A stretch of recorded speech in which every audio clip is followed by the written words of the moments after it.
सुबह का सूरज हल्की रोशनी बिखेर रहा था। मंदिर के घंटे की आवाज पूरे मोहल्ले में गूंज रही थी। सुमित्रा देवी अपने छोटे से घर के आंगन में तुलसी के पौधे को जल चढ़ा रही थी। उनकी झुर्रियों भरी आंखों में आज भी वही ममता थी जो वर्षों पहले अपने बेटे आदित्य को गोद में खिलाते समय हुआ करती थी। लेकिन अब समय बदल चुका था। पति का साया सिर से उठे 30 साल बीत चुके थे। जब आदित्य सिर्फ 10 साल का था, तभी सुमित्रा देवी के जीवन का सबसे बड़ा सहारा उनसे छिन गया था। उस दिन से उन्होंने दोहरी जिम्मेदारी उठा ली थी, एक माँ की और एक पिता की। घर घर जाकर चौका बर्तन किया, दूसरों के कपड़े धोए, दिन रात मेहनत की ताकि बेटा भूखा न सोए, अच्छी स्कूल में पढ़ सके और एक दिन अपने पैरों पर खड़ा हो सके। हर रात जब थकी हारी घर लौटती तो बेटे को सीने से लगाकर कहती, बेटा तू बड़ा आदमी बनेगा, तुझे किसी के आगे हाथ फैलाने की जरूरत नहीं पड़ेगी। आदित्य ने भी माँ की मेहनत को समझा और पढ़ाई में जी जान लगा दी। आखिरकार वह बड़ा होकर एक अच्छी नौकरी पर लग गया। अब उसके पास बड़ा घर था, अच्छी गाड़ी थी, एक खूबसूरत पत्नी निशा थी। लेकिन शायद वह भूल गया कि यह सब संभव कैसे हुआ था। सुबह की हल्की धूप खिड़की से छनकर आ रही थी। सुमित्रा देवी अपने छोटे से कमरे में रामचरितमानस के पन्ने पलटने की कोशिश कर रही थी, लेकिन उनके टूटे हुए चश्मे ने उन्हें बार बार धुंधला दिखाया। वे आंखें सिकोड़कर पढ़ने की कोशिश कर रही थी, लेकिन शब्द साफ नहीं दिख रहे थे। उन्होंने धीरे से चश्मा उठाया और देखा कि एक शीशा पूरी तरह से चटक चुका था। उनका दिल थोड़ा बैठ गया। अब बिना चश्मे के मैं कैसे पढ़ूंगी? रोज की रामायण भी नहीं पढ़ पाऊंगी। उन्होंने धीरे धीरे मन में बुदबुदाया। थोड़ी देर बाद जब बहू निशा रसोई में चाय बना रही थी, सुमित्रा देवी धीरे धीरे चलती हुई वहां पहुंची।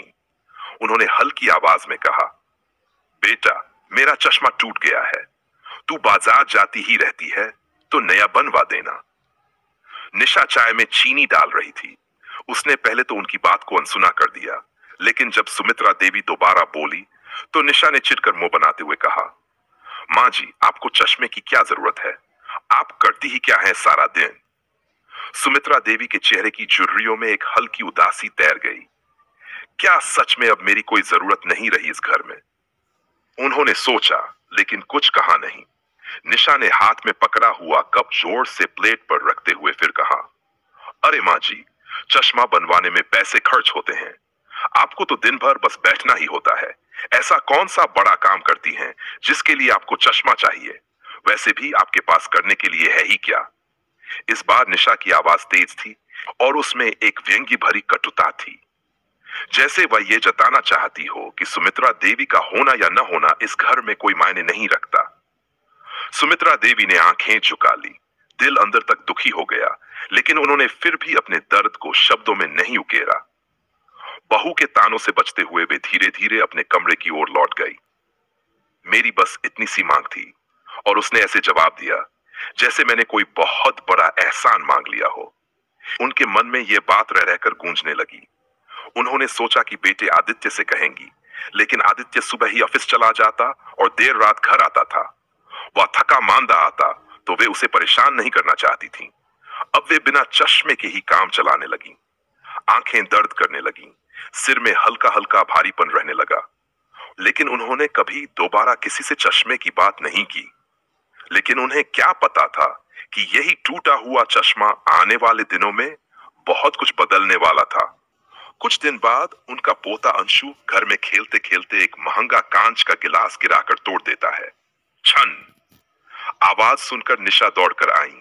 जब उन्होंने देखा कि उनकी सास वहीं खड़ी है, तो बिना कुछ सोचे समझे गुस्से में चिल्लाने लगी, माँ जी, ये गिलास मेरी माँ ने दिया था, बहुत महंगा था, आपने ध्यान क्यों नहीं दिया?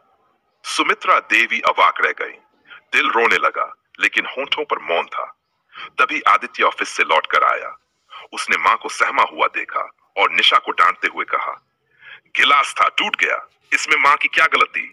तुमने माँ को इतनी छोटी सी बात पर इतना सुना दिया। अब पति पत्नी के बीच झगड़ा होने लगा। निशा गुस्से से पैर पटकती हुई चली गई, लेकिन सुमित्रा देवी की आंखें गीली हो चुकी थी। घर में आज रौनक थी। निशा की सहेलियां आने वाली थीं और उसने पूरे घर को अच्छी तरह से साफ सुथरा करवा दिया था। रसोई में पकवानों की महक फैल रही थी। गर्मा गर्म पकौड़े, खस्ता समोसे, गुलाब जामुन और मसालेदार चटनी, सब कुछ तैयार हो चुका था। निशा खुश थी क्योंकि वह चाहती थी कि उसकी सहेलियों को उसकी गृहस्थी और मेहमान नवाजी की तारीफ करनी पड़े।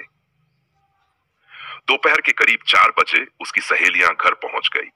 सभी हंसी मजाक कर रही थीं, पुरानी बातें कर रही थीं, कॉलेज के दिनों की यादें ताजा कर रही थीं।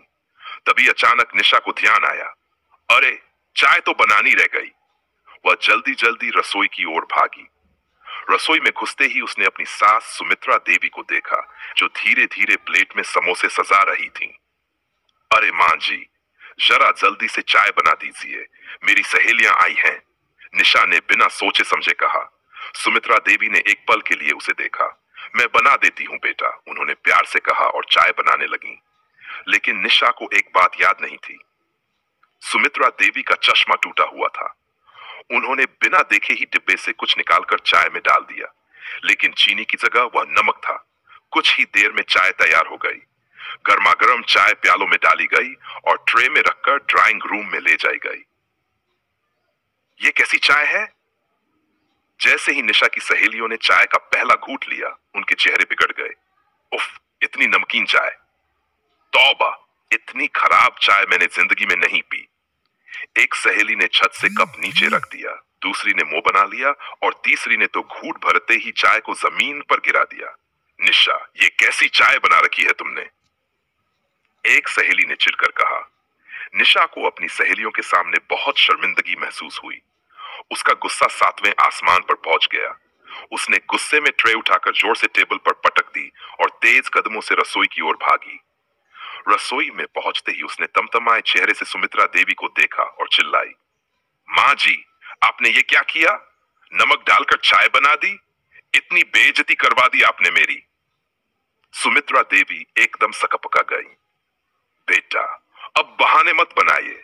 आपको नजर ही नहीं आता तो क्यों बनाई चाय? निशा तड़प उठी। मुझे माफ कर दो बेटा। सुमित्रा देवी की आंखों में आंसू आ गए। वे धीरे धीरे अपने कमरे की ओर जाने लगीं। लेकिन तभी उन्होंने अपने पीछे निशा की सहेलियों की आवाज सुनी। अरे निशा, तुम अपनी सासू मां से इस तरह बात करती हो? इतनी प्यारी मां है और तुम इनके साथ इतनी रूखी क्यों हो? गलती हो गई तो क्या, लेकिन तुम इन्हें कैसे डांट सकती हो? सहेलियों की बातें सुनकर निशा का चेहरा उतर गया। मैंने कुछ गलत कर दिया क्या? लेकिन उसका गुस्सा अभी भी शांत नहीं हुआ था। जब उसकी सारी सहेलियां चली गई तो वह दोबारा गुस्से से अपनी सास के कमरे में पहुंची और बोली, आपने जानबूझकर किया ना, ताकि मेरी बेइज्जती हो। अब मैं और नहीं सह सकती। मैं आपको वृद्धाश्रम छोड़कर आऊंगी।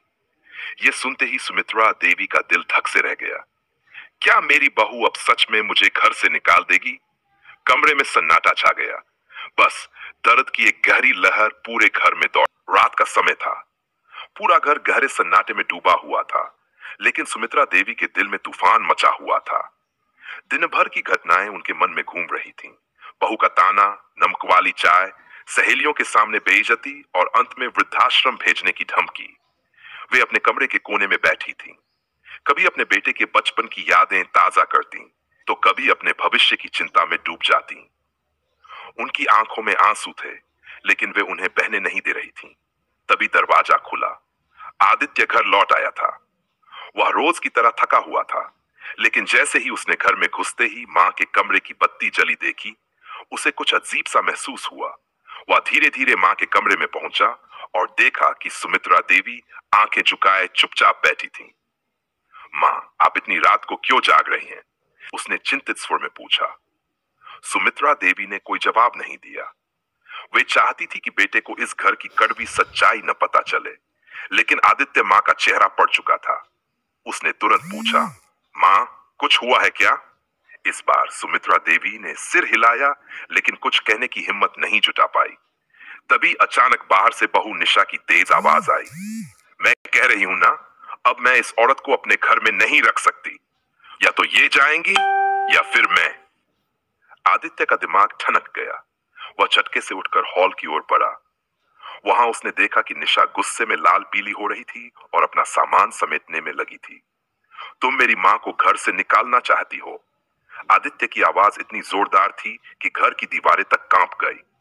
निशा ने उसकी आंखों में पहली बार ऐसा गुस्सा देखा था।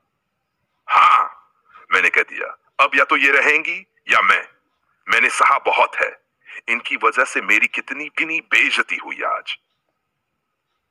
आदित्य एक पल के लिए चुप रहा। उसने मां की ओर देखा, जो आंखें झुकाए खड़ी थीं, जैसे वे अपनी बेइज्जती सहने के लिए मजबूर हो चुकी थीं। अब उससे बर्दाश्त नहीं हुआ। जब मैं 10 साल का था, तब मेरे पापा हमें छोड़कर चले गए थे। आदित्य की आवाज गुस्से और दर्द से कांप रही थी। तब मेरी मां ने दूसरों के घरों में काम करके, दिन रात मेहनत करके मुझे इस काबिल बनाया कि मैं आज अपने पैरों पर खड़ा हूं। जब मेरे पास अच्छे कपड़े तक नहीं होते थे, तो मां ने अपने गहने बेचकर मुझे स्कूल भेजा। अब उसकी आंखें गुस्से से लाल हो गई थी। और तुम कहती हो कि मैं उन्हें घर से निकाल दूं? आदित्य ने आगे बढ़कर निशा के हाथ से सूटकेस छीन लिया और जोर से जमीन पर पटक दिया। अगर इस घर में कोई जाएगा, तो वो मेरी मां नहीं बल्कि तुम होगी। निशा पहली बार डर गई। उसने कभी अपने शांत पति को इतना क्रोधित नहीं देखा था। आदित्य, तुम मुझसे ऐसा कैसे कह सकते हो? मैंने तुमसे हमेशा प्यार किया, लेकिन अगर तुम मेरी मां की इज्जत नहीं कर सकती, तो मैं तुम्हारे साथ एक पल भी नहीं रह सकता। आदित्य गर्ज उठा। सुमित्रा देवी ने तुरंत आगे बढ़कर बेटे का हाथ पकड़ा। नहीं बेटा, मैं नहीं चाहती कि तुम्हारा घर टूटे। लेकिन अब आदित्य शांत नहीं था। नहीं मां, अब बहुत हो गया। आज तक मैंने हमेशा निशा की हर बात सुनी, लेकिन अब नहीं। अगर ये मेरे साथ रहना चाहती है, तो इसे तुम्हारी इज्जत करनी होगी, वरना इसे अपना सामान लेकर अभी इसी वक्त इस घर से जाना होगा। अब फैसला तुम्हारे हाथ में है निशा। निशा एक पल के लिए चुप हो गई। वह समझ नहीं पा रही थी कि अब क्या करे। घर में सन्नाटा था। बस एक मां की आंखों में आंसू थे, जो बेटे के दर्द के थे और बेटे के प्यार के भी। निशा को अपनी जिद और गुस्से में कुछ नहीं सूझ रहा था। उसने तैश में आकर अपने कुछ कपड़े बैग में भरे और पैर पटकते हुए मायके जाने का फैसला कर लिया। जब वह घर छोड़कर निकली, तो पीछे से सुमित्रा देवी की आंखें भर आईं। वे जानती थी कि घर तोड़ना आसान होता है, लेकिन जोड़ना बहुत मुश्किल। आदित्य ने उसे रोकने की कोशिश नहीं की। वह गुस्से में था, लेकिन उससे कहीं ज्यादा आहत भी था। उसकी पत्नी ने उसे उस मां और बेटे के रिश्ते के बीच खड़ा कर दिया था, जिसे एक मां ने अपने खून पसीने से सींचा था। रात के समय जब निशा अपने मायके पहुंची, तो उसकी मां ने बड़े प्यार से उसे गले लगा लिया। अरे बेटा, अचानक कैसे आ गई? उसकी मां ने चिंता से पूछा। निशा ने रोते हुए कहा, मां, अब मैं उस घर में और नहीं रह सकती। मुझे मेरी सास से छुटकारा चाहिए। आदित्य को भी अब बस अपनी मां ही दिखती हैं। मैं अपनी जिंदगी अपने हिसाब से जीना चाहती हूं। उसकी मां ने एक लंबी सांस ली और उसे अंदर ले गई। घर में सबने उसे प्यार से बैठाया और पानी दिया। कुछ देर तक सबने उसकी बातें सुनी, लेकिन धीरे धीरे जब उसकी आवाज में शिकायतें बढ़ने लगीं, तो उसकी भाभी नीता, जो अब तक चुप थी, अचानक बोल उठी। दीदी, क्या तुमने कभी सोचा कि तुम्हारी सास ने भी बहुत कुछ सहा होगा? निशा चौंक गई। उसे उम्मीद नहीं थी कि कोई उसकी सास के पक्ष में बोलेगा। क्या मतलब? निशा ने गुस्से से पूछा। नीता ने धीमे लेकिन दर्द स्वर में कहा, मतलब यह कि तुमने कभी खुद को उनकी जगह रखकर देखा है? जब तुमने अपनी सास को नमक वाली चाय के लिए ताने दिए, जब उन्हें वृद्धाश्रम भेजने की धमकी दी, तब क्या तुम्हें यह एहसास हुआ कि वही औरत तुम्हारे पति को पाल पोस कर इस काबिल बनाई कि आज तुम आराम से रह सको? पूरे कमरे में सन्नाटा छा गया। निशा को यह सुनकर बहुत अजीब लगा। लेकिन भाभी, उन्होंने ही तो मेरी बेइज्जती कर थी। क्या उन्होंने? नीता ने हल्की हंसी के साथ कहा। या फिर तुम्हारी ही गलती थी कि तुमने उनके चश्मे की अहमियत नहीं समझी? अब निशा को याद आया कि किस तरह उसने सासू मां के चश्मे को फालतू खर्च कहकर टाल दिया था। क्या तुम जानती हो कि तुम्हारे पापा को भी मेरी बनाई सब्जी में ज्यादा तेल और नमक पसंद नहीं था? नीता ने कहा। लेकिन मैंने कभी इसे मुद्दा नहीं बनाया, क्योंकि मैं जानती थी कि वे बड़े हैं और बड़े लोगों की छोटी छोटी खुशियां ही उन्हें जीवन में संबल देती हैं। तभी उनके पिता, जो अब तक चुपचाप बैठे थे, बोल पड़े। बेटा, अगर मैं कहूं कि तुम्हारी मां अब बूढ़ी हो गई हैं और उन्हें वृद्धाश्रम छोड़ दिया जाए, तो तुम्हें कैसा लगेगा? निशा को लगा जैसे किसी ने उसके कानों में गर्म शीसा उंडेल दिया हो। पापा, आप ऐसा कैसे कह सकते हैं? माँ तो माँ है। तो फिर आदित्य की माँ क्यों नहीं है? उनके पिता ने आंखों में गंभीरता लाते हुए कहा। अब निशा का सिर झुक गया। उसने सोचा था कि मायके में उसे सहानुभूति मिलेगी, लेकिन यहां तो उसे जिंदगी का सबसे बड़ा सबक मिल रहा था। नीता ने आगे कहा, देखो दीदी, अगर हम अपनी सास को बोझ समझेंगे तो कल जब हम बूढ़े होंगे तब हमारे बच्चे हमें भी इसी तरह बोझ समझेंगे। जो बीज आज हम बोएंगे कल वही फल हमें मिलेंगे। तभी उनकी मां ने एक गहरी सांस ली और कहा, बेटा, घर वही होता है जहां प्यार और सम्मान हो। अगर तुमने अपनी सास को सम्मान नहीं दिया तो तुम्हारा अपना घर कभी खुशहाल नहीं रह सकता। अब निशा को एहसास हुआ कि जो गलती उसने की वह कितनी बड़ी थी। वह सिर्फ एक बहू नहीं बल्कि एक बेटी भी थी। अगर उसे अपने मायके में अपने माता पिता का सम्मान प्यारा था तो ससुराल में सास ससुर का सम्मान करना भी उतना ही जरूरी था। उसने अपनी मां के आंचल में सिर छुपा लिया और फूट फूट कर रोने लगी। मां, मैंने बहुत बड़ी गलती कर दी। मुझे मेरी सास से माफी मांगनी होगी। उसकी मां ने प्यार से उसके सिर पर हाथ फेरा। बिल्कुल बेटा, यही सही वक्त है अपनी गलती सुधारने का। अगली सुबह निशा ने अपना सामान उठाया और अपने ससुराल लौटने का फैसला किया। वह अब पहले वाली बहू नहीं थी बल्कि एक बदली हुई सोच के साथ लौट रही। निशा का मन भारी था। उसे अपनी गलती का एहसास हो चुका था, लेकिन क्या उसकी सास और पति उसे माफ कर पाएंगे? यही सोचते हुए वह अपने घर की ओर लौटने लगी। जब वह दरवाजे पर पहुंची तो उसका हाथ कई बार बेल बजाने के लिए उठा, लेकिन फिर छिचक कर नीचे गिर गया। क्या मां जी उसे अपनाएंगी? क्या आदित्य उसे अंदर आने देगा? दरवाजे पर खड़ी बहू आखिर हिम्मत करके उसने दरवाजे की घंटी बजाई। अंदर से हलचल हुई और दरवाजा खुला। सामने आदित्य खड़ा था। उसकी आंखों में गुस्से की लकीरें साफ झलक रही थीं। क्या चाहिए? उसने ठंडे स्वर में पूछा। निशा की आंखों में आंसू आ गए। उसने धीरे से कहा, मैं घर लौट आई हूं आदित्य। घर? आदित्य कड़वे स्वर में हंसा। ये घर तुम्हें उस दिन घर क्यों नहीं लगा जब तुम इसे छोड़कर चली गई थी? अब तक अंदर से सुमित्रा देवी भी बाहर आ गई थी। उन्होंने अपनी बहू को देखा। उसकी सूजी हुई आंखें, लड़खड़ाते शब्द और झुका हुआ सिर। एक मां की तरह उनका दिल पिघलने लगा, लेकिन उन्होंने खुद को रोक लिया। तुम्हें हमारी याद कैसे आ गई? मां जी ने रूखे स्वर में पूछा। निशा ने आंसू भरी आंखों से उनकी ओर देखा और धीमे स्वर में कहा, मां जी, मुझे माफ कर दीजिए।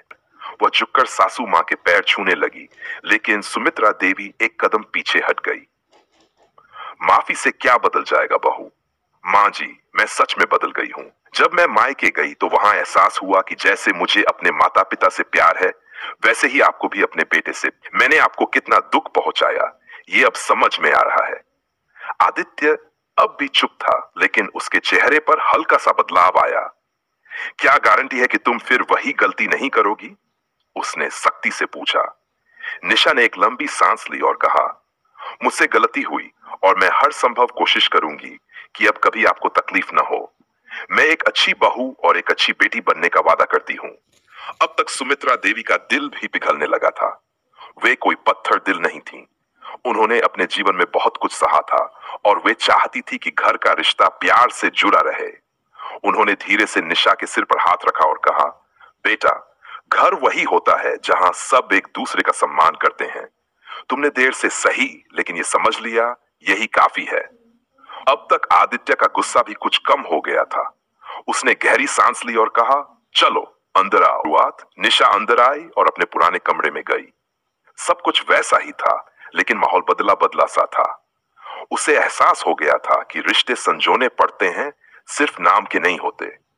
उसने सबसे पहला काम किया, बाजार गई और मां जी का चश्मा बनवा कर लाई। जब उसने वो चश्मा मां जी के हाथ में दिया तो उनकी आंखों में आंसू आ गए। बेटा, तुम्हें इस छोटे से चश्मे से इतनी बड़ी सीख मिल गई, यही बहुत है। अब घर में फिर से प्यार की रोशनी फैल गई थी। निशा ने अपनी गलती सुधार ली थी और उसने ठान लिया था कि अब वह हमेशा इस परिवार की जिम्मेदार बहू बनेगी। कहानी की सीख। इस कहानी से हमें यही सीख मिलती है कि बड़े बुजुर्ग कोई बोझ नहीं होते, बल्कि जीवन का वो अनमोल आधार होते हैं जिनके अनुभव और आशीर्वाद हमें सच्ची खुशी और सफलता दे सकते हैं। अगर आपको भी कभी ऐसा लगे कि आप परिवार में कोई बुजुर्ग उपेक्षित महसूस कर रहा है, तो सोचिए, क्या आप भी अनजाने में वही गलती कर रहे हैं जो निशा ने की थी?